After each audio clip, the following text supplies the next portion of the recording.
ওরা পিছন দিক থেকে লাথি মারছে আক্তার হোসেনের পায়ে, তো অনেকটা আমি সেভ করছি। এরপরে লাস্ট পর্যায়ে এক সময় দেখা যাচ্ছে যে আমি পড়ে যাচ্ছিলাম, ওইখানে একজন আওয়ামী লীগের সন্ত্রাসী খুব জোরে লাথিটা মারছিল, অনেক জোরে।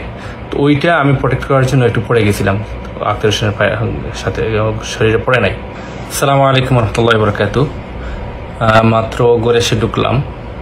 আজকে আমরা গিয়েছিলাম JFK এয়ারপোর্টে আমাদের সম্মানিত নায়েবে আমির ডাক্তার আব্দুল্লাহ মাহাত তাহের ভাইকে রিসিভ করার জন্য। তো সেখানে যাওয়ার পর আমরা আজকে দুপুর 12টার দিকে আমরা গিয়েছিলাম এখানে। তো যাওয়ার পরে আমরা এক সময় বেলা 3টার দিকে আমাদেরকে বলা হলো যে ওনারা VIP প্রোটোকলে ওনারা চলে গেছেন। তো আমরা সবাই চলে আসছি। হঠাৎ 15 মিনিট পরে আবার ফোন আসলো যে না, ওনারা সবাই একসাথে বের হবেন রেগুলার লাইন দিয়ে। ডাক্তার আব্দুল মাহাত তাহের ভাই, মির্জা ফখরুল ইসলাম আলমগীর সাহেব এবং আক্তার হোসেন এবং তাসিম জারা, ওরা বের হবে। তো আমরা কি করলাম, ব্যাক করে আবার চলে আসলাম এয়ারপোর্টে, কারণ মির্জা ফখরুল ইসলাম আলমগীর সাহেবের পাসপোর্টে একটু সমস্যা হয়েছিল, এইটা আমরা জেনেছিলাম আর কি। সেই জন্য ওনার একটু দেরি হওয়ার কারণে রেগুলার লাইন দিয়ে বের হচ্ছেন। তো আমরা চলে গেলাম আমাদের দেশে রিসিভ করার জন্য। তো একটা সময় পরে ওনারা বের হয়ে আসলেন সবাই। তো সবাই বের হওয়ার পরে আমরা সামনে এগোচ্ছিলাম। তো এক সময় আমিও সামনে ছিলাম। তো সামনে থাকার কারণে আমি ওই একটু আগে এগিয়েছিলাম। তো এগোনোর কারণে আমি মোটামুটি চলে গিয়েছিলাম মির্জা ফখরুল সাহেবের কাছেই। তো এখানে ওনারা ফলো করতেছিলেন আমাদের কনসুলেট জেনারেলের যা অফিসাররা আসছিলেন, ওনাদেরকে অনেক ফলো করছিলেন। তো উনি একা কনসুলেট জেনারেল থেকে একজন দেখছি, এরপরে আরো 2-1জন থাকতে পারে, ওদের চিনি নাই, কিন্তু একজনকে আমি চিনছি। কিন্তু ওইখানে বিএনপির কোনো লোক ছিল না, এনসিপির কোনো লোক ছিল না। তো আমরা মনে করছিলাম যে আমাদের তাহের ভাই ওইদিকে আসবেন, কিন্তু ওইখানে একটা রেড লাইট পড়ার কারণে ওনারা একটু ওইদিকে পিছনে পড়ে গেছিলেন। পিছনে পড়ে যাওয়ার কারণে ওই গ্রুপটা এগিয়ে গেছে, আর আমরা ওই গ্রুপের সাথে চলে আসছিলাম। আমরা এখানে বুঝি নাই যে এখানে ওনারা মানে রেড লাইটের কারণে রাস্তা পার হতে পারছেন না। তো আমরা যখন সামনে এগোনোর পরে দেখি পিছন থেকে আর কেউ আসতেছে না। কিন্তু ঠিকই এই মুহূর্তে ওই আমাদের যারা আজকের এই সমস্যাটা শুরু করছিল, এই আওয়ামী লীগের যারা কুচক্রী মহল যাদেরকে বলা হয়, যারা শুরু করছিল, ওরা মির্জা ফখরুল সাহেবকে গালাগালি করতেছিল, এরপর আক্তারকে গালাগালি করতেছে, এরপরে পায়ে লাথি মারতেছে, অনেক কিছু করতেছিল। তাসিম জারাকে ওরা ধাক্কাধাক্কি করছিল হালকা হালকা, বেশি করে নাই প্রথম অবস্থায়। পরে আমরা সামনে গিয়ে দেখি যে ওদের অবস্থা বেশি ভালো না। আমরা সাবেক শিবির 5 জন ছিলাম, ওইখানে 5 জনই আমরা ছিলাম। আমাদের 5 জন, ওদের অফিসার 1জন ভালোভাবে দেখছি, আর 2-1জন থাকতে পারে, আর সাংবাদিক 5-6 জন, আর বাকি সব আওয়ামী লীগের সন্ত্রাসীরা। তো যখন ওরা সামনে গেল, এবার দেখতেছি ওদের আক্তার হোসেনের উপরে ডিম নিক্ষেপ করতেছে।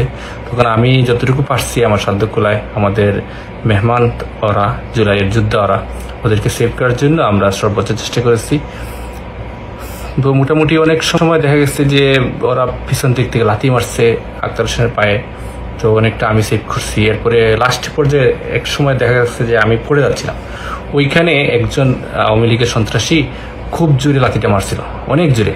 তো ওইটা আমি প্রোটেক্ট করার জন্য একটু পড়ে গেছিলাম, আক্তার হোসেনের পায়ে সাথে শরীরে পড়ে নাই। তো শেষ পর্যন্ত আমি যতটুকু পারছি গাড়িতে তুলে, লাগেজ টেগেজ তুলে দিয়ে বিদায় দিয়ে আসছি। তো বিদায় দেওয়ার আগ পর্যন্ত ওরা এই গাড়ির সামনে শুয়ে পড়ছিল, বিভিন্ন ঝামেলা করছিল। তো পুলিশ কাছে ছিল, কিছু করে নাই। তো এখানে আমাদের একটা কোয়েশ্চন ছিল যে বিএনপির একজন এত বড় দায়িত্বশীল পর্যায়ে নেতা আসছেন, কিন্তু একজন বিএনপির লোক ছিল না ওইখানে, এরপরে এনসিপির কোনো লোক ছিল না। আমরা এই 5 জনই ছিলাম। আমি, এরপরে আমাদের সাদাল ভার্সিটির এলাকার একটা ভার্সিটি এলাকার সাবেক সভাপতি মারুফ ভাই ছিল, আরও 3জন ভাই ছিলেন আমাদের। তো ওই ভাইগুলো আমরা ওনাদেরকে প্রোটেক্ট করে নিয়ে গেছি, মির্জা ফখরুল ইসলাম আলমগীর সহ সবাইকে প্রোটেক্ট। আমার মারুফ ভাই আর মির্জা সাহেবকে এগিয়ে নিয়ে গেছে, আর আমি এই আক্তার হোসেনকে আমি এগিয়ে নিয়ে দিয়ে আসছি। তো এইটা আসলে আমাদের জন্য অনেক দুর্ভাগ্যের বিষয়, কারণ এই এলাকায় যত লোক ছিল এয়ারপোর্টে সবাই কিন্তু ওটা উপলব্ধ করতেছিল দাঁড়িয়ে দাঁড়িয়ে, আমাদের জন্য অনেক লজ্জার ছিল। তো এটা আসলে একটা ভিন দেশে গিয়ে এরকম আচরণ আসলে ঠিক হয় নাই। আর ওনারা যে নিরাপত্তাহীনভাবে বের হয়ে আসছেন, একজন অফিসারকে ফলো করতেছেন, কোনো সিকিউরিটি নেই, কিছু নাই। তো এটাও ওনাদের আসলে ঠিক হয় না। কিন্তু আমাদের সংগঠনের যারা বাইরা ছিল সবাই আমাদের তাহার ভাইকে নিয়ে ওনারা বের হয়ে গেছে। কিন্তু আমরা ওইখানে ওনাদেরকে দেখে আমরা আসলে ইয়ে করতে পারি নাই, যে ওনাদেরকে এরকম রেখে আমরা যেতে পারি নাই। আমরা তাহার ভাইয়ের সাথেই ছিলাম, কিন্তু ওদের এই অবস্থা দেখে আমি ছিলাম আক্তার সাহেবের সাথে, ওনারা ছিল মারুফ ভাই ছিল ইয়ের সাথে, মির্জা ফখরুল সাহেবের সাথে। তো আমরা যতটুকু পারছি আমাদের সাধ্য মতো আমরা হেল্প করছি।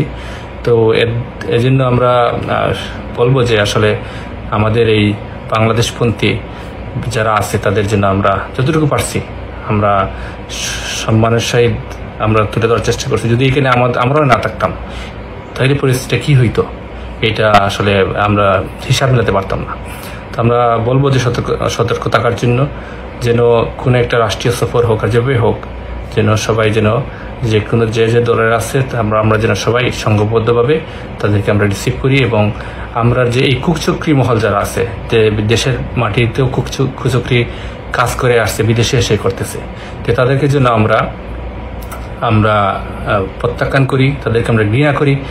এরকম আমরা তো কোনোদিন আওয়ামী লীগের লোক আসছিল এয়ারপোর্টে, আমরা কোনোদিন এরকম যাই নাই, এরকম ব্যবহার করি নাই। ওরা কেন করবে? ওদের এই সম্মান ইজ্জত নাই আসলে, সেই জন্য এরা করে।